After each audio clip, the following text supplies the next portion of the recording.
To whatever woman that may need to hear this, come on back to us. Whatever it is that has been taking you out of yourself, taking you out of this magic that you are, I'm here to remind you. It's not lost. It's still right there, residing, waiting for you to bring it back out. Bring back out that fire. Lady, you're scaring us.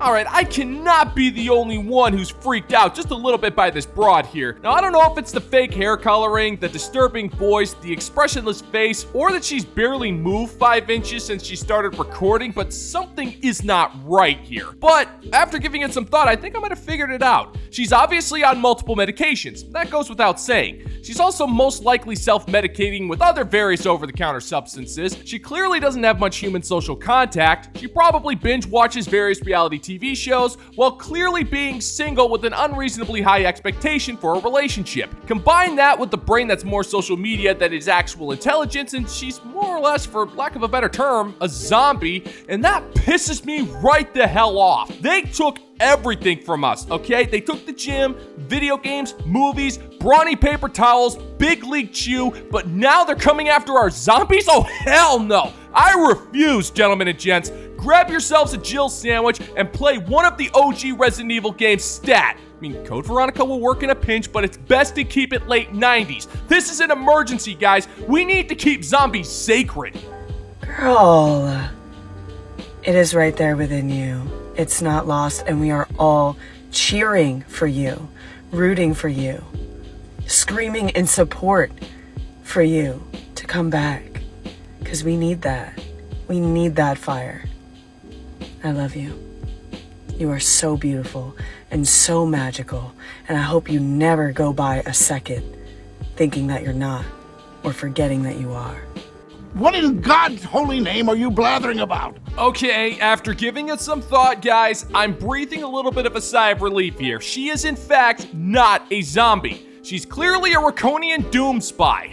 I feel so stupid. I really should have known better. These space creatures invaded your planet decades ago, have been slowly poisoning the minds of millions of impressionable people to stop acting human as they slowly take over the Earth. Now, contrary to popular belief, these are not the reptilians who took over the seats of power on this planet. These guys are a separate alien species who are on an all-out war with the reptilians, and they're competing for complete world domination. Now, eventually the truth will come out, and once it does, all we have to do is sit back and watch as these two nefarious alien races fight each other to the death. Now, don't get me wrong. No matter which side wins in this epic war, we're the ones that are gonna lose. But at least it'll be one hell of a show in the process, and we can play games like the OG Resident Evil 2 while these guys blow up the entire planet all around us. Sorry for the panic, guys. I don't know what the hell I was thinking. Good luck. Do you want to know why relationships are so hard? My boyfriend actually taught me this, so shout out to him. Who would ever thought a man would teach me something? I guess they can be useful. That's crazy! Relationships are supposed to be hard.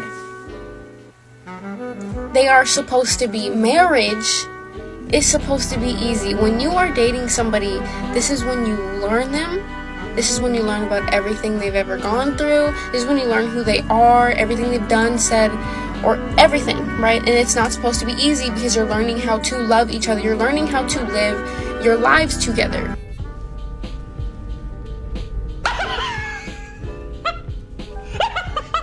You know what, gentlemen and gents? We gotta hand it to this broad's quote-unquote boyfriend. He figured out a way to keep her around without having to commit to an actual marriage, and it was so simple. All he had to do was use her own lack of logic against her. He already knew everything he needed to know about her. Her chest tattoo shows emotional impulsivity and a lack of common sense. The nose ring shows her inability to think for herself, and saying that her boyfriend is actually useful for something shows that all she has to offer is bedroom fun that one can only assume is marginally passable. She is most certainly not marriage material. We know this and we don't even have to talk to her. But her boyfriend was still able to answer this question fairly quickly. Will he be able to spend 20 to 50 years with her? Will he be able to find the willpower he'll need to make compromises and to create a stable foundation? Will he be able to make things work with a woman who openly disrespects him on the internet? Well, the answer is obviously a resounding no! No, no, no, no, no, no, no, no, no! No! No, no, no, no, no, no, no, no, no, no, no, no, no! No! Not this time, no! f***ing way, no f***ing way, no f***ing way, no f***ing way. You know, you go from being an individual person to living your lives together. It is not a simple connection. When you are married, that is when it is supposed to be easy. Because you know who you're getting with. You know the ins and outs. You know what makes them mad. You know about their past. You know who they are as a soul, right? Wrong! Well, I guess that explains why modern women only show their true selves once the shackles of the bureaucratic institution of marriage have been locked on that poor dude's neck. When it comes to modern women, they won't let a man know anything beforehand. They'll lie, they'll omit details, and they'll pretend to be someone else until they walk down the aisle. And then suddenly, everything will change. They become more disrespectful, they let themselves go physically, they become argumentative, aggressive, and unpleasant to be around. They weaponize the bedroom, disrespect the man at every turn, and try to break that man down to the point where she gets her payday in the form of a divorce. Now, the good news is that men have gotten wise to this scam. They know better than to risk a lifetime of financial damnation to be with a woman who's clearly lying to him just so she can get what she wants. And we didn't exactly have to be clever to figure that one out. Modern women tell on themselves so often it's almost laughable. I mean, lady, you do know we can see this stuff, right? But here's the thing. You most likely don't. So, in order to have a successful relationship, you need to go through the struggle. You don't go through the struggle and leave because it's hard. It's going to be hard. Now, mind you, there is a difference between toxicity and boundaries and that. Know when it's right, though. Do not put yourself through hell, but do not leave because it is a little inconvenient. No, it's supposed to be hard because you're learning to get to each other. If you want to marry this person, you stick through it. Okay? You're not just wrong, you're stupid. Now wait just a minute. And you're ugly, just like your mum. That's just it, woman. All you do is leave when things get inconvenient. You'll leave the second your ex-boyfriend hints that he's going to be single in a few years. The second things start to remind you that you're not living in a fantasy, you'll bolt faster than you do when a man says he forgot his wallet on an expensive dinner date. In fact, you refuse to be in a relationship unless everything is easy. The second you're expected to put in any work, you quit. You've been fed this lie that if it's true love, everything will fall into place and only the man has to put in any effort to make things work. But that just means you're lazy. You're also so stupid that I'm kind of surprised your body actually knows how to process oxygen.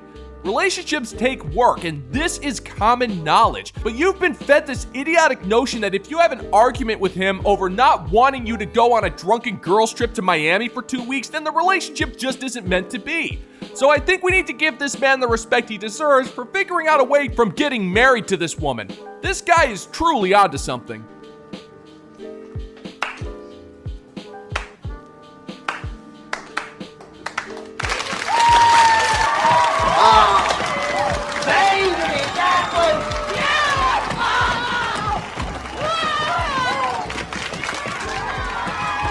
You know, I might be single, but at least I am not sitting around waiting for a man to be done playing video games to hang out with me. May a love like that never find me. Man, you are one pathetic loser. No offense. Woman, we get it. You're jealous that men have figured out a way to be able to enjoy themselves to find some peace, and you can't stand the idea of being with a man who's not smothering you with endless amounts of attention and affection. Most dudes, if they're playing video games, will only spend a few hours a week doing so. Self-respecting men aren't sitting around all day playing video games and ignoring the outside world. We don't have time. We actually do have things to do. Even with my playthrough of Final Fantasy II, I'm only playing a few hours a week because I have this thing. It's called responsibility. Though I will admit this game frustrates the living piss out of me, I cannot stop playing this game. It's just too good. But even if I find myself enthralled by this game, which you can check out on Patreon for $5, link is in the pinned comment down below, I actually have adult responsibilities that require me to do adult things. But the peace that video games can bring me a few hours a week is totally worth it in my opinion. So don't complain about us playing video games when you have absolutely nothing else going on for you in life. That's not our fault. After these messages, we'll be right back. I want to take a second to give my personal gratitude to the members of the Bounty Board for supporting this channel. You guys are helping to keep the channel alive during YouTube's tactical nuking of this kind of content, and your support is not going unnoticed. So thank you once again, Bounty Board. All hail! We now take you back to the show already in progress. Am I the only one who thinks a high body count is low-key hot? Let me preface this by saying I think caring about someone's body count is fucking stupid. And caring about a woman's body count is inherently misogynistic and sexist. There is nothing I hate more than men who want their female partners to have a low body count and women who feel like they have to lie to men about their body count. Like, it genuinely doesn't matter. Your body count doesn't affect your actual body in any way. It's not like your body changes from having sex with multiple people. Wrong, wrong, wrong, wrong. Wrong, wrong, wrong, wrong. Well, that's where you're dead wrong, sister. Your body literally changes on a cellular level when you're having multiple men play with your rotted out spunk chasm of creamy disease. It also destroys you psychologically. The more men you sleep with, the less you're able to emotionally bond with men. So the only way you're able to feel anything emotionally is to be sleeping with as many men as possible. And I don't even think I need to go near all of the infections you're getting from all of this ugly bumping you're doing. Now, I'm paraphrasing to a borderline degree that's almost insulting, but that doesn't make it any less true. You want to justify your terrible and irresponsible behavior by saying body counts are rooted in political talking points, even though for literally thousands of years, it's been accepted that an unmarried woman, even with a body count of 1, was considered undesirable. A body count is rooted in psychology, societal norms, and biology. And just because you disagree with that doesn't make it any less true. We're not going to accept your feelings just because you feel like we should. It does not work that way, sister. But what does change is your experience. Of course, even having sex with one person over a long period of time will allow you to build experience. Like, you're learning more about what you like for yourself and what they like, and you're hopefully becoming more sexually intelligent throughout the relationship. But in my opinion, sleeping with multiple people over time allows you to learn even more about what you like, about what other people like, and how to perform better in bed. So while it genuinely shouldn't matter, a high body count, if anything, means you have more experience. And more experience is hot. Ooh, yeah. I'm gonna have to go ahead and sort of disagree with you there. Woman, you got it backwards. Having a bunch of experience doesn't make you good in bed. It just means that you assume you know what men like. Intimacy is an extremely personal thing for men, and it varies from guy to guy. What works for some may not work for others. This, again, is basic knowledge which you clearly lack. Now, I get it. If you're not having bedroom fun, you're doing virtually nothing with your life. You chalk up your successes to how many men you can pork because, at the end of the day, that's the only way for you to feel anything that doesn't resemble the profound lack of respect you have for yourself. But by doing so, you also open the door for the judgment of society, and we've deemed you unworthy of anything more serious than a roll in the hay and a fake phone number. And if we're being perfectly honest, woman, with your attitude and disrespect you have for men, you're lucky to be getting that much.